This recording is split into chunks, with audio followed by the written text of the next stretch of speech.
This is something a bit different. My top 10 favourite movies. And this is not because I'm a critic or anything like that. These are just my favourite films. Really, I don't know if I can do them in a particular order, but what I'll do is I know what number 1 will be, and I probably know what number 2 will be. The rest are sort of equal, I suppose. So if we start at number 10, it's going to have to be Clint Eastwood film. One of his very early first ever films, and it's going to have to be a few dollars more. The second of the Sergio Leone trilogy. With him and Lee Van Cleef as bounty hunters. It's got to be by far probably one of the best films he ever done. Absolutely love it. Another Clint Eastwood film, number 9, got to be Kelly's Heroes. Everybody loves Kelly's Heroes. It's Telly Savalas, Donald Sutherland, and Clint. Absolutely brilliant film. Number 8,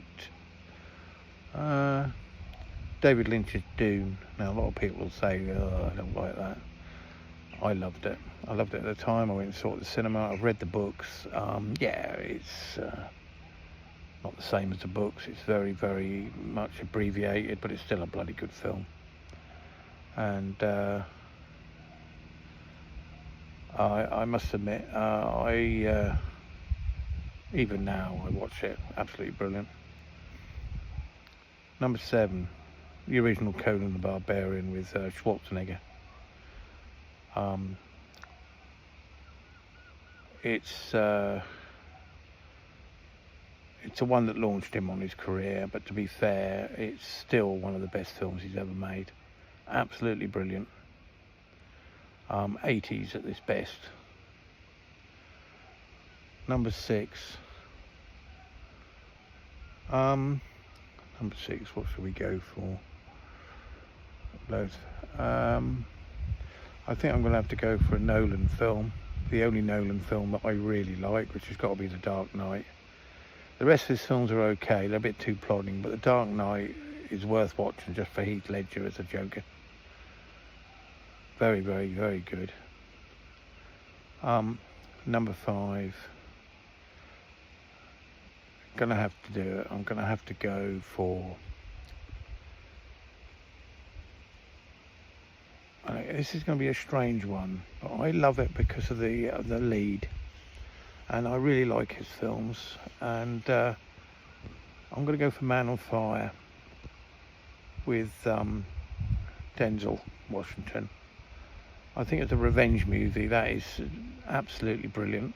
It's what The Equalizer should have been. And then I'm going to go for another Denzel film, and the one with the other brilliant film he did with oh God, I can't remember his name. He played Russell Crowe, that's it, and American Gangster. So that'll be my number 4, 3, 4, 3. Right. Number 2. I think I've done 8, haven't I? Have I done 8? Oh, I don't know. I'll go for number 2 now. Number 2 is a film that I've watched, oh God, countless times. Stars Tom Cruise, and it's called A Few Good Men. Best film he ever made. Beats all the others at a cocked hat. It's one of his first ever big films, but it's still one of his best. And it's worth seeing just for Jack Nicholson. Kiefer Sutherland is brilliant in it as the shitty bloody lieutenant. Kevin Bacon plays his parts very well. It's just a really, really cracking good courtroom drama. And of course, number 1, it can only be 1. He's probably still top of the Internet Movie Database charts. Don't know how many times I've seen it. It's the only film that makes me cry at the end. I still cry now. And you've guessed it, Shawshank Redemption. Absolute flop. It flopped at the cinemas, but it may It gained its popularity on VHS and DVD. I've owned it in so many versions of it. I bought it I went and saw it at the pictures. I bought it as VHS. I bought it as DVD. I now own it on iTunes. I had it in Blu-ray as well, so I probably bought it about 5 times. I still watch it this day, and it's got absolutely everything.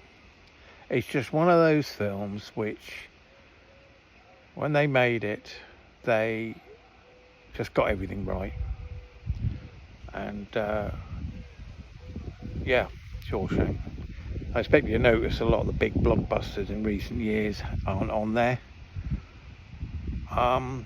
If I haven't done all 10, I don't know if I have, there is one extra one I will put in at round about, I don't know, 3 or wherever, and that's Star Wars, the original one, The Good Hope, A New Hope, whatever it is, the original one, 1977 or whenever it was. Went and saw it when it came out, absolutely blew our minds away, and it's still the best Star Wars by a mile. You say that, I suppose America, Empire Strikes Back is good, but the first one purely because it was so innovative in its day. I know The Empire Strikes Back is probably a better film, but it's got to be the first Star Wars, because we all sat in the cinema with our eyes popping out. We'd never seen anything like it before. So yeah, I think I've done 10. Yeah, I'm pretty sure I have, but it'd be interesting to know what you think. Being an old man, I tend to go for the older films because I saw them at the cinemas or what have you. I'm not really into the modern stuff nowadays. I always find it all CGI and all that. They're all okay, but not my thing. See you later.